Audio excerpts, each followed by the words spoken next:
Thanks for joining us today as we continue our podcast series, Stories from the Fire, where we're interviewing families from our church and community that were impacted by the Eaton Fire of 2025. Today, our guests are John and Tisla Sideropoulos, who their home survived in a neighborhood that mostly burned down.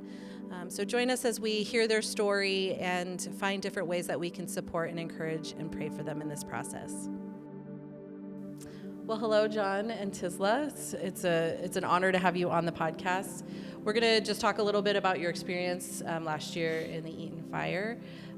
So if you want to just give us a little introduction to you, who are you, and maybe how long you've been coming to Vintage, anything that you want to share to start us off. Thank you for having us. Yeah. Yes. How long? You've been coming here longer than I. Yes, I started coming to this church from the very beginning. I know. Before the Yes. beginning. Before the launch.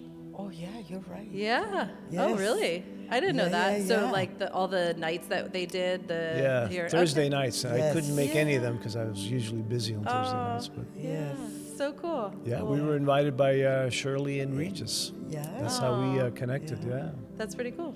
Awesome. So we've been here a long time. Yeah.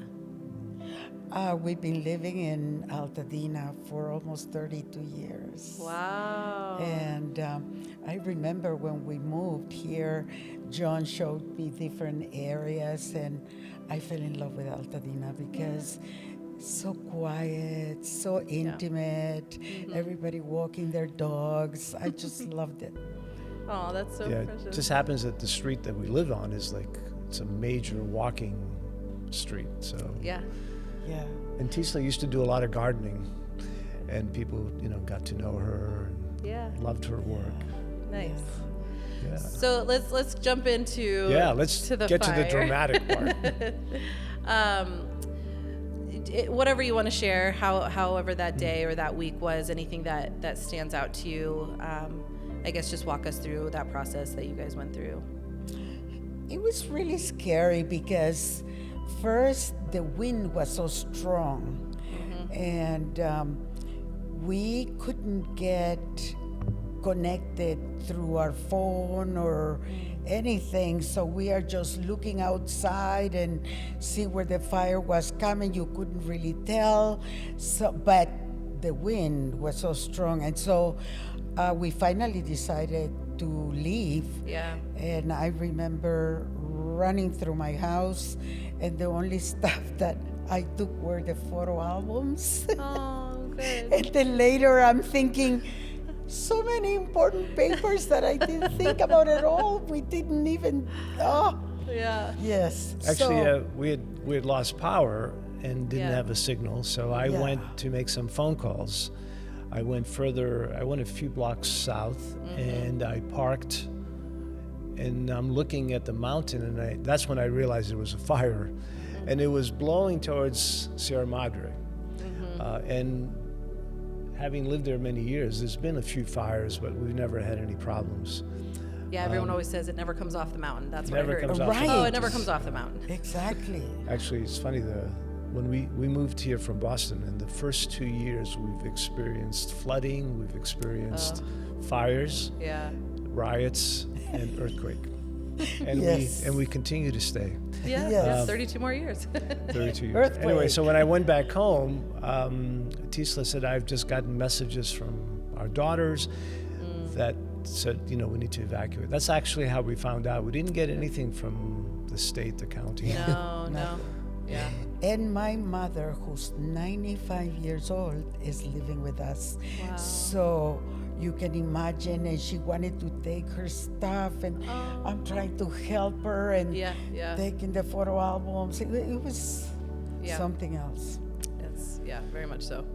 Yeah, but we never, I don't think we ever expected for the fires to come, because we're not right next to the foothills like other houses are. So we Yeah. never expected for fire to come that close. Yeah. So Yeah. needless to say, I still remember I'd gotten a phone call 8:30. So we left and we went to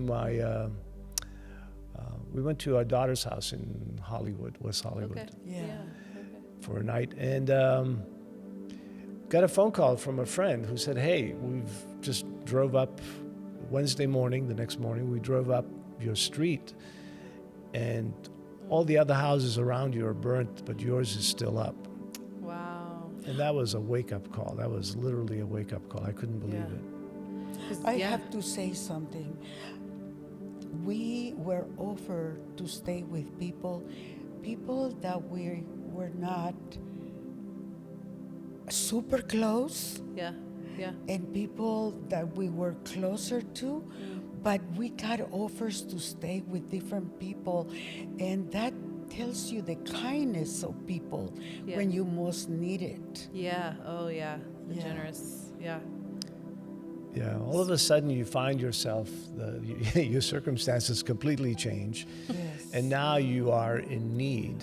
And so one of the first challenges I found was, okay, I have a hard time receiving, and I think our culture says it's better to give than receive, and which I think there's a lot, it's pretty bad theology. And I remember some members of the church here, and as Tisla said, also other friends offering us this, offering us that. Yeah. And one of the people here, especially, and even you, Carla, Yes.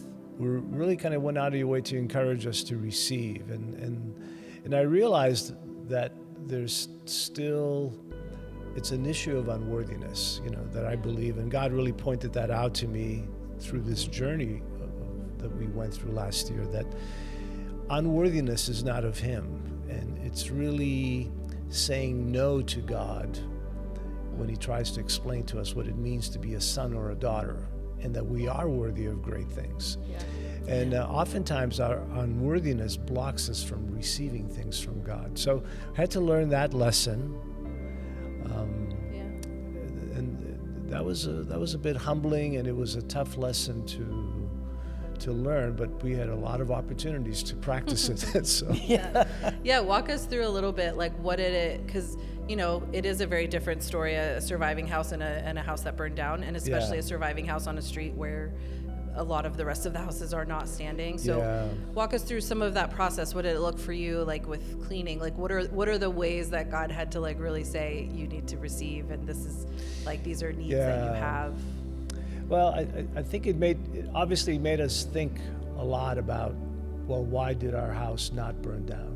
Yes. So an interesting thing happened that really, blessed us when we heard about it.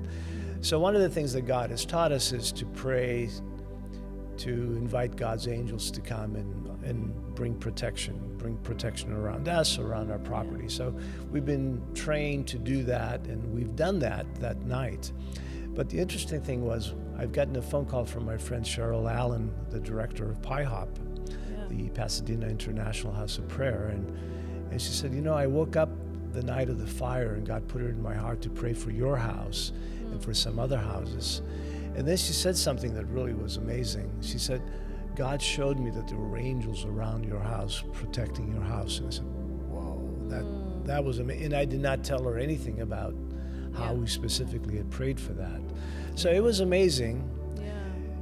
And then you get to the other thought that then comes to your mind, well, do I share that? And this is probably the first time I'm sharing it publicly, because you don't want other people to think, well, I'm a Christian, why didn't God's angels, did I not pray correctly? And I've thought a lot about that, and I believe that when we walk with God intentionally, then He's also very intentional with us. So, and I don't know why some of our Christian friends' houses burnt and others didn't,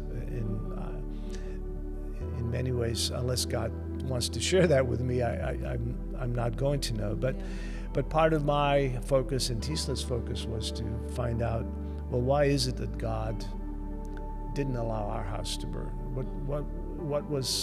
What's in the journey for us? And it's been a very interesting year discovering some of the things that God wanted to show us. Yeah, and I mean, obviously to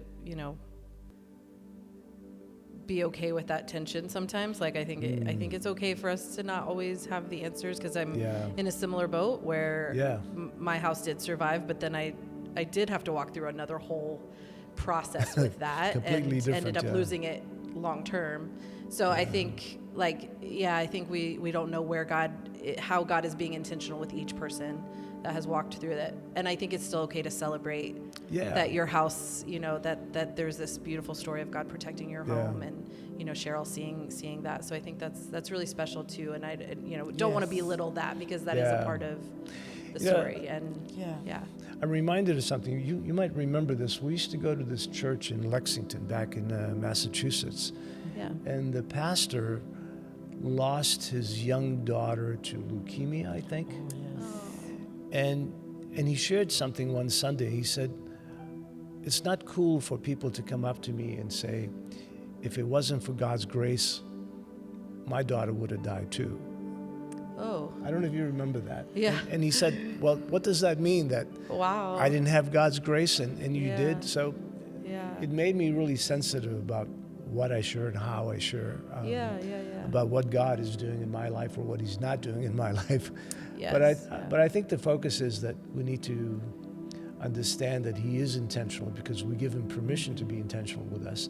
And then to cut through the noise, through the pain, the struggles, the frustration, because it has been a very, very disruptive year. Mm-hmm. But there were some wonderful things too that that God taught us how to navigate.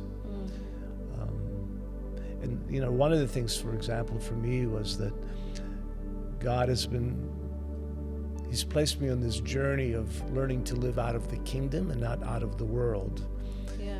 Which is a very complicated concept for me to walk through. And it was particularly challenging because we're dealing with the insurance company that's overwhelmed. Oh my goodness. No one knows what's going to happen next. Yeah. Everyone's sort of figuring it out on their own. The county is figuring things out on their own. Yeah. So it was, and then on the other hand, I have God challenging me and saying, John, you expect what you deserve as my son.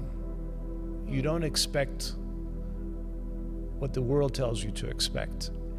And I had a hard time putting that into practice. And then miraculously things would come through with the insurance company and it would work to our favor. Yes. And then another challenge would come up. Yeah. And then I would go, does this qualify? And you say yes, but how are you going to, but the insurance company says no. How are you going to make that happen? Yes. Countless of times, it's been an amazing journey. It's been a struggle. I'm not going to say that it's been easy, but we've really been blessed. We ended up, getting new furniture, painting our house, getting a lot of new systems. It's been really complicated and an arduous process, but God's taught us so much about his faithfulness, and also learning how to live out of the kingdom and learning how to live as mature sons and daughters and not be limited by the rules of this world. Yeah. And I'm still trying to process that and navigate through that, but it's You haven't arrived. I haven't arrived. Still work in progress, but it was so freeing, and I'm trying to now apply that in other areas of my life. But it's been an exciting journey. So, I know you were mentioning about living in the kingdom. Can you share a little bit more about what that might what that might mean, and how people can understand that and live that way? Yeah, it's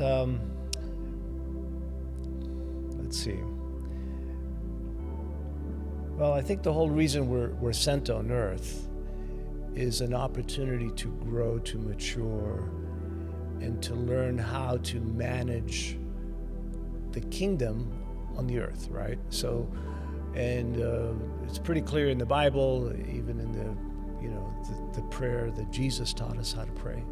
It's all about releasing the Father's will, the kingdom, however you want to say it, heaven on earth. Yeah. So we know that that's what God wants. And when we look at the history of what's happened through the Bible, Jesus did what he did on the cross to give us back our position of authority and to wake us up as to what it really means to be sons.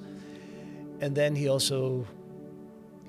meaning the Father, the Son, and the Holy Spirit, give us the Holy Spirit now. It's not only on some people, it's on everyone. So we are well equipped, and I feel like we're entered into this age where we can be pragmatic about how to receive the kingdom. So we're born into this world, and I believe, we're programmed. You got to do this, you have to do that, you have to get on. These are all the rules that you have to follow so you can have a successful life. There's a lot of truth to that, but we're limiting ourselves to what we can access through the kingdom. And I feel like when we wrap our heads around that and get into that conversation with the Lord, He begins to show you what are some of the things that can be different if you're looking to the kingdom. Yeah. And I think it was a good opportunity because in this specific situation, the insurance companies didn't know what they were doing. Yeah. And I'm not saying that to judge them, but it was an overwhelming, no one was prepared for this. So it was a great opportunity for the Lord to step in and say, John, you don't need to worry about how it's going to happen, but do you believe that you have the right to be treated this way? Because I say you do, because you're my son. Yeah. And that logic made sense to me intellectually, but it wasn't something that I was used to experiencing. Yeah. So seeing God, whether it was like as simple as the HVAC system, we had one company come in and they looked at some of the electrical things and they said, oh, there's nothing wrong with this, you know. Then I would go online and see how other insurance companies had different policies. Yeah. So then I would go to God and God would say, what do you deserve, John? I think you deserve this. And then all of a sudden he said, well, agree with me. So I would just practice and say things like, okay, the insurance company doesn't want to give me a whole new HVAC system. They want to just clean the old, the ducts. So God would say, okay, agree with me that you should have a whole new system. And I started agreeing with him. And then without getting into all the gory details, we ended up with a whole new system. Yes. And that was one example, and it just kind of goes on through, I'm feeling like so convicted. I feel like there's in a good way, I'm feeling encouraged. I wish I embraced it. I learned more and more as I went along. If I had to do, not that I want to do it over again, but if I had to do it over again, I think I could have done better. Well, hindsight is. You know what I mean? Meaning that I think I could have received more. Yeah. It's all about how we position ourselves to receive. And this isn't about manipulating the system. This is really about understanding our true identity, who we are, and what our purpose is. If our purpose is to release the kingdom, what does the kingdom look like? If we're living in poverty, that's not God's will, and it's not God's will for there to be poverty on this earth. And someday there won't be. As Paul says in Romans 8, I believe, is that, the whole creation is waiting for the sons of God. That includes women and the daughters to mature. And I think it's time that we begin to mature, and I'm trying to. And it hasn't been easy, but I'm trying to. No, that's really beautiful. I feel like that is really powerful to actually walk into, because I think I've had seasons of my life, or certain things in my life that I felt that, when it comes to housing, I've always gotten what I shouldn't have gotten for the salary that I was on, or the area that I was in. And I felt like there was always this, I remember there's one apartment in New York that happened, where I was basically moving, and I was so sad. I'm walking under this building and I'm thinking, I would love to live here, because there was a pool that I could swim in. It was one of the only ones in New York. And I just, had this it's way too up there for me. There's no chance. And I got stopped dead in my tracks, and God said, well, you haven't even tried. Yeah. And there was this Isn't moment of, I literally stood there right then, and I put an inquiry in and lived there 2 years. And ended up, I feel like even the house in Altadena that I lived in was very much like that. The way it came to me, what it was for what I was paying, should not have been. And so I think there, and even the place I'm at now, even after the fire, it's a huge gift. And there were multiple ways where I feel like God actually made it happen where it shouldn't have happened. So I think we all experience God's goodness, but it's how you really translate that. So we begin by seeing God's favor. Yeah. At one point, God said to me, you don't need my favor. You need to operate out of the authority I've given you. And I think there's a difference there, because when we're beginning, God's doing these favors and he's teaching us who we are, what we deserve.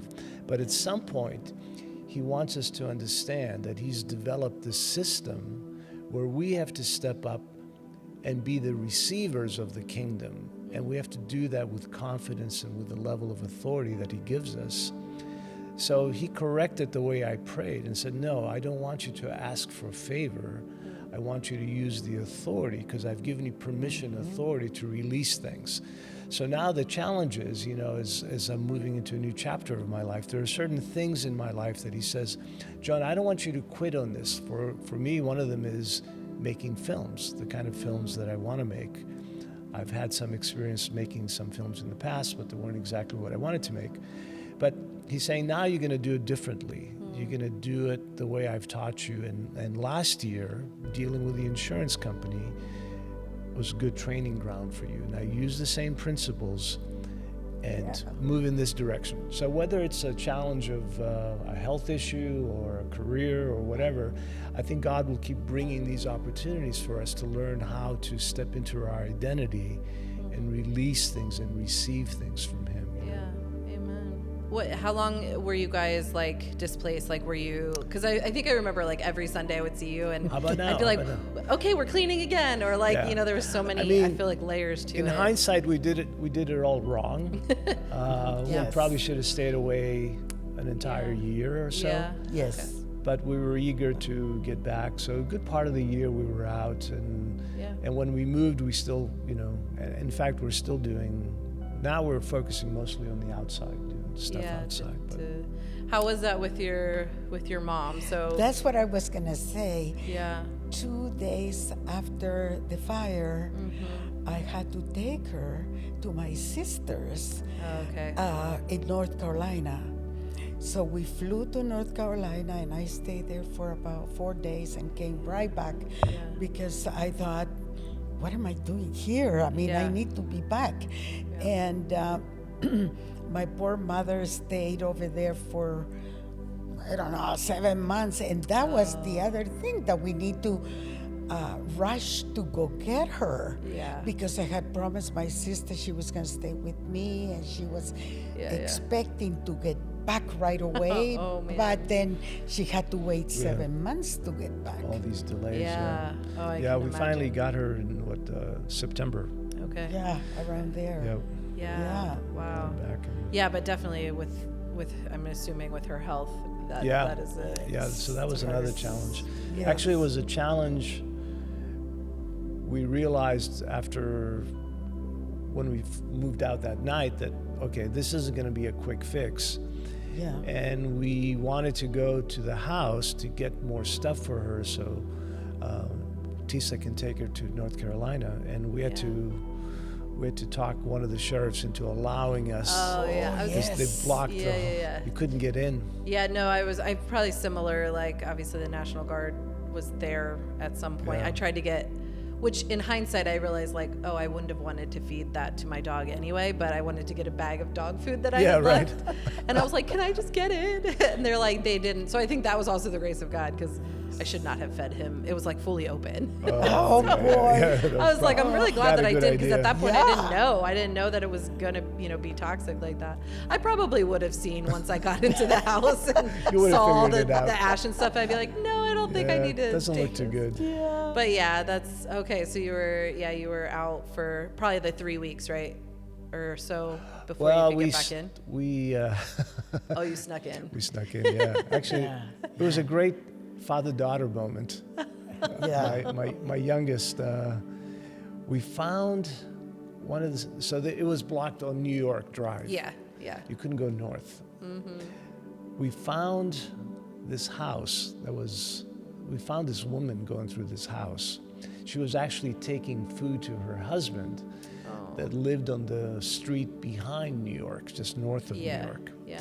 So she was giving him food over the person's back wall, the yard, Oh, right? okay. So we walked with her. Said, "Do you mind if we climb over your yard? Because we want to sneak in." Yeah. And they let us. They were good. And then we walked in the golf course, and this one guy stopped us and says, "Well, you don't look like thieves, but I know you also are not supposed to be here." But anyway, they let us go.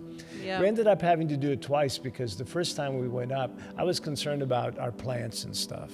Yeah. The first time we went up, there was still no water. Yeah. So the second time there was water, but it was fun sneaking up there with my daughter. Yeah. But also, after we got the water, they told us that the water was not okay. Oh, yeah. So But the plants didn't complain. So Yeah. the plants got the water. They might but- come up with some like radioactivity like action in the next year or two, but they're good. yeah. Oh my goodness. Boy. I felt like there was such a atmosphere of fear. Yeah, for sure. Fear online, all the social media, the news. It was overdone. Just, I think the enemy had a field day with spreading so much fear. Yeah, and then it's hard because you have to sit there and go like, what is discernment, wisdom, God? Like, how do I? Because Exactly. I am hearing this, and this is the science of Yeah. this, and it seems. What are you going to do about And then it? what? Yeah, how do you navigate? So I think, like also share some of that too, because I know like as a surviving home, like having to probably even physically throw out some of your own stuff. yeah. Oh my Like, goodness. That yeah. was endless. Yeah. Endless. Yeah. And also people would come in and they would go through all of our stuff and it's like, unfortunately or fortunately, I'm not sure, I'm super clean. Yeah, And it's like I feel like, okay, they're touching my things. I feel like they're touching me. Oh, Yeah. heavens. Yeah, And you had to be understanding too, because this is their job. Yeah. And they are trying to help you. But and also I was thinking, such waste. Yes. Yeah. Yeah. Oh my goodness. Throw out a lot of stuff. Yeah. Tisla's talking about the people that came in to do inventory. Oh yes. Oh boy. Oh my goodness. The first company that came, the guy comes in and he's taking pictures. And I'm looking at his pictures. They're all like gray. Oh. And I said, "Are you going to be okay with these?" And Yeah. then a week later, his daughter, I finally got her on the phone. "How are you doing with that inventory list?" "Oh, it didn't work out well. All the photographs my father took were no good." Oh my goodness. We ended up not working with that company. I don't know why. There's been so many. Actually, there's so many companies that were so overwhelmed by the amount of work. Yeah. And some of them would just flat out say to you, "We can't come." Yeah. So the inventory was taken quite a few times. That was one of the many mishaps, but Yeah. it's been, definitely a year that we want to put behind us. Yeah.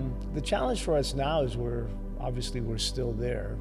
We Yeah. were having dinner with a friend and he accidentally said, "Well, I wouldn't want to be in the middle of a construction zone."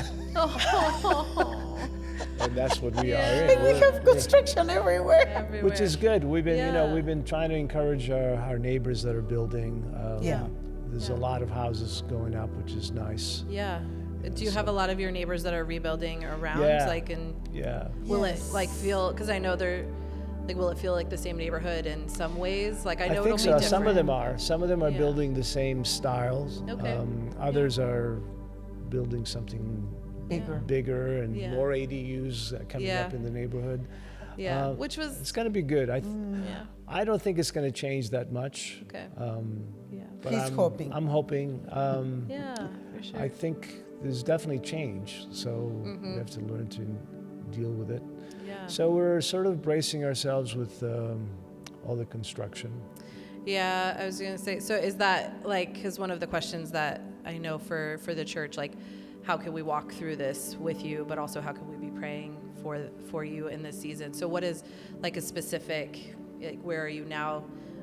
And just for those who are listening, we're in, I guess, May of 2026 now, so we're about a year and a half ish away from the fire. So right now it's a little bit of a construction zone. Like, is there any ways for you specifically that the church can be praying for you?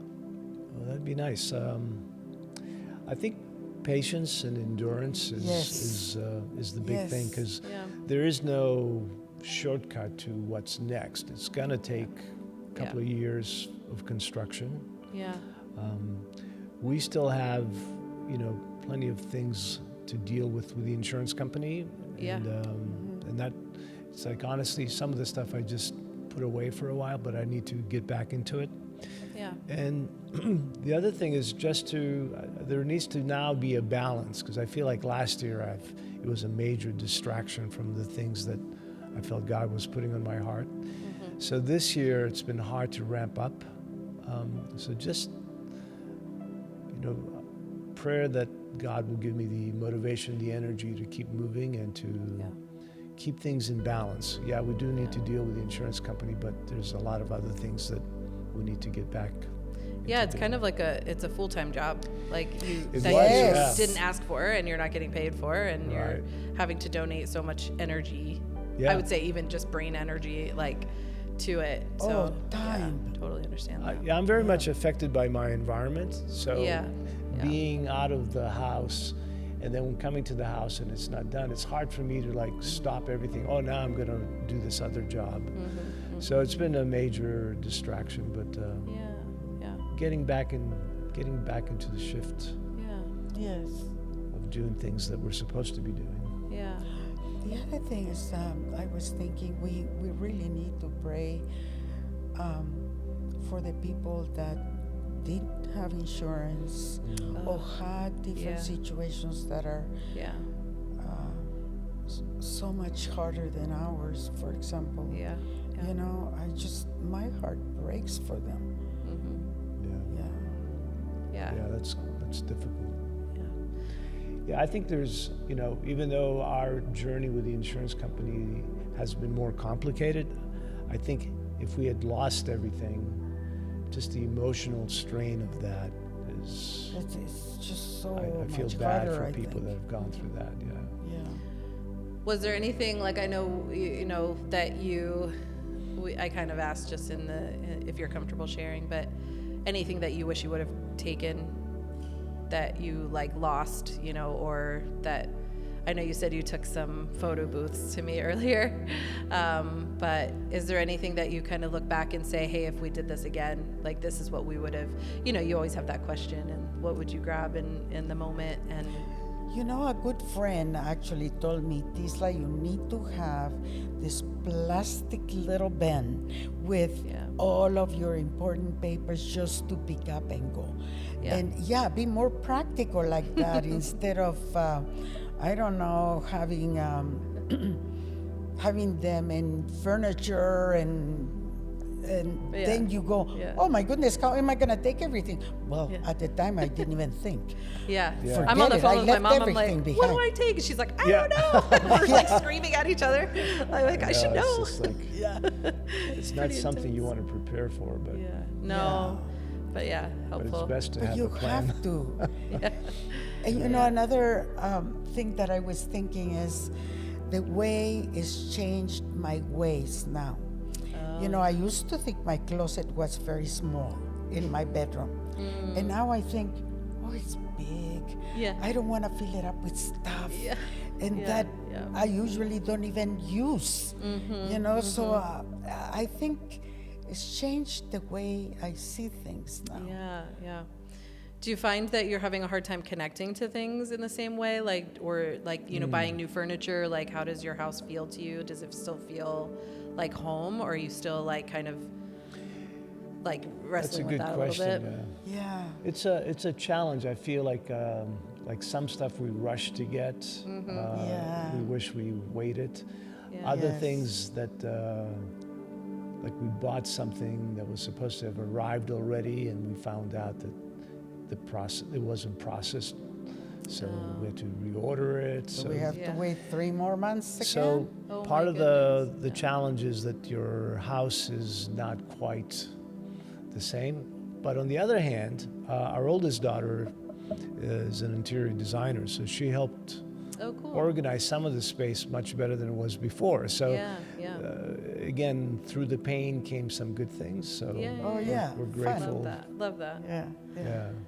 Well, I know, John, you've been a part of this church in a lot of ways that maybe people don't always see, and obviously really appreciate both of you being here, and I would say a lot of the heart that you bring to the church. But so I just wanted to say that thank you. Oh, I know that thank you've you. been a part of the prayer ministry team, that you walk through people with inner healing, and so thank you for taking time to do that and to sacrifice for this community. And that's why I want to know, like, how can we pray for you? How can we uplift you? Because similar to what you were, saying, like, there are seasons that we all have to receive, and you've really put out a lot, and you've given a lot of your heart and soul to this church. You've been here from the beginning.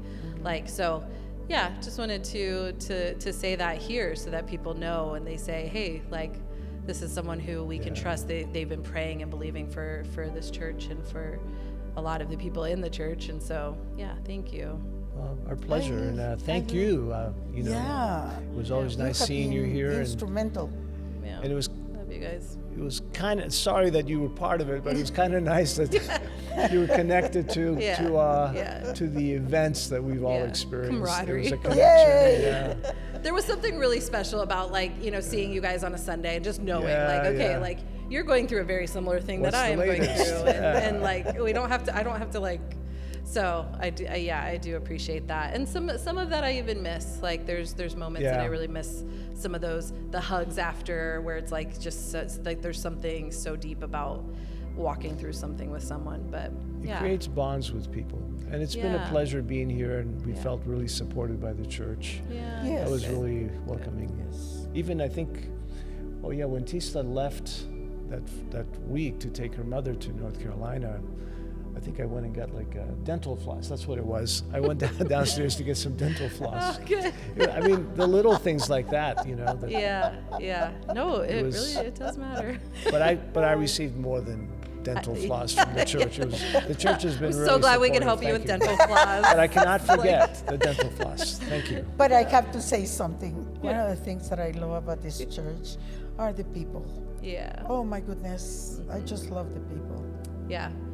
And it's interesting because that's something that I've also, I held a lot of the stories that people, so that some of the heaviness of what people were walking through, but I also was holding a lot of the generosity that I saw that not everyone else got to see. Yeah. And all the behind the scenes, checks and people going to, 2 hours away to Costco to get air purifiers or, for people. And so that was very nice. It's, the people are just, it's such a generous church and just really thankful. But I do think that leans into what you were saying about the kingdom and God wanting us to live from that perspective instead of what the world says. Because, from what I saw, God is a generous God. And I saw people being generous like he is generous. And most of my prayer has just been through okay, God, bless them. Please keep blessing them, because the amount of what we saw as a church was surprising to us. I will say that from the staff perspective. We've always known, obviously there's generous people, and we've walked through multiple things with people in the past, but to just see the way the community came in that moment was astounding. The local and also nationally, I know, I don't know the details about what Vintage received from other places, but I know PIHOP received from all across the country. And we were getting calls from people we didn't know, but they knew someone else, so they said, we feel like you're trusted. It was just kind of like a that's every time great. the phone rang, I was like, okay, what are we? But it was a real gift for that. But well, thank you for joining us. Our I pleasure. appreciate. Thank you for what you're doing and all your support. Yes. And we'll hopefully in the future we'll check back in. We're gonna do some follow-ups to see where you guys are, and different ways that we can be praying in the future as well. Thank you so much. Yeah. Thank you. Love Blessings. having you here.